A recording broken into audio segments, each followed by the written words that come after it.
दुर्भाग्य से मैं एक हिंदू अछूत के रूप में पैदा हुआ। इसे रोकना तो मेरी शक्ति से बाहर था, लेकिन इन अपमानजनक परिस्थितियों में जीने से इनकार करना मेरी शक्ति में शामिल है।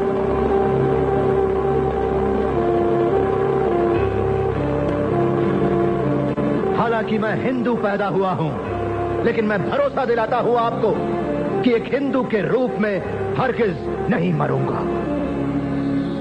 डॉक्टर भीमराव अंबेडकर की, डॉक्टर भीमराव अंबेडकर की, डॉक्टर। नमस्कार, मैं शालिनी। अभी आपने डॉक्टर बाबा साहेब आम्बेडकर के जीवन पर बनी एक फिल्म का टुकड़ा देखा। जब्बार पटेल के निर्देशन में बनी ये फिल्म सन 2000 में रिलीज हुई थी। फिल्म में डॉक्टर अंबेडकर की भूमिका दक्षिण के सुपरस्टार ममूटी ने निभाई थी, लेकिन हिंदू धर्म को लेकर ममूटी ने जो कुछ कहा वो कोई फिल्मी डायलॉग नहीं है, डॉक्टर अंबेडकर के एक भाषण का अंश है। डॉक्टर अंबेडकर ने ये भाषण 13 अक्टूबर 1935 को महाराष्ट्र के नासिक जिले के येवला में आयोजित एक सम्मेलन में दिया था। जाति प्रथा के समूल नाश को मनुष्य होने की शर्त मानने वाले डॉक्टर अंबेडकर इस नतीजे पर पहुंच गए थे कि हिंदू धर्म में कोई सुधार संभव ही नहीं है। जात पात, छुआछूत, ऊंच नीच आदि को हिंदुओं के धार्मिक ग्रंथों का समर्थन है, इसलिए कोई हिंदू इसे छोड़ नहीं सकता। बेहतर है कि सदियों से बताए गए शूद्र अपने लिए नया धर्म चुन ले। डॉक्टर अंबेडकर आजादी के पहले जो बात खुलेआम कहते थे, आज लगभग 88 साल बाद सार्वजनिक रूप से ये कहना संभव नहीं है।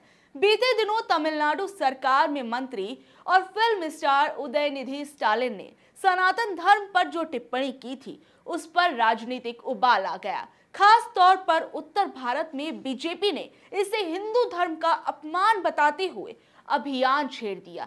बीजेपी ये भूल गई जब 19वीं सदी में राजा राम मोहन रॉय ने सती प्रथा के खिलाफ आंदोलन छेड़ा था, तो सनातन धर्म का झंडा बुलंद करते हुए उनका विरोध हुआ था। जब डॉक्टर अंबेडकर ने 1927 में अछूतों का सार्वजनिक तालाब से पानी दिलाने के लिए महाड सत्याग्रह किया था, तो भी सनातन धर्म की दुहाई देकर विरोध किया गया था। आजादी के बाद 1954 में भी बनारस के काशी विश्वनाथ मंदिर में अछूतों के प्रवेश का विरोध सनातन धर्म सभा ने झंडा बैनर लगाकर किया था। ये मामला अदालत तक पहुंचा। साफ है कि सनातन के विरोध के पीछे एक ऐतिहासिक संदर्भ है, लेकिन बीजेपी ने इसे हिंदू धर्म पर हमला बताकर ध्रुवीकरण का खेल खेला है। सवाल है कि क्या वो डॉक्टर अंबेडकर का भी विरोध करेगी? हिंदू धर्म की अपनी घोषणा के 21 साल बाद 14 अक्टूबर 1956 को डॉक्टर अंबेडकर ने नागपुर की दीक्षा भूमि में लाखों समर्थकों के साथ हिंदू धर्म छोड़कर बौद्ध धर्म स्वीकार कर लिया था।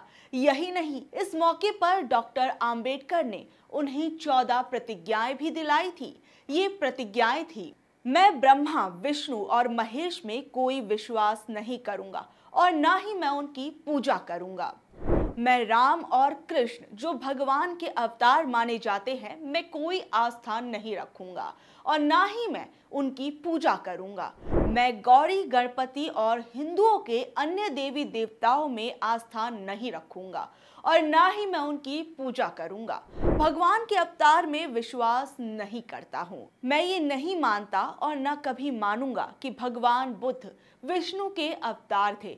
मैं इसे पागलपन और झूठा प्रचार प्रसार मानता हूँ। मैं श्राद्ध में भाग नहीं लूंगा, ना ही पिंडदान दूंगा। मैं बुद्ध के सिद्धांतों और उपदेशों का उल्लंघन करने वाले तरीके से कार्य नहीं करूंगा। मैं ब्राह्मणों द्वारा निष्पादित होने वाले किसी भी समारोह को स्वीकार नहीं करूंगा। मैं मनुष्य की समानता में विश्वास करता हूँ। मैं समानता स्थापित करने का प्रयास करूंगा।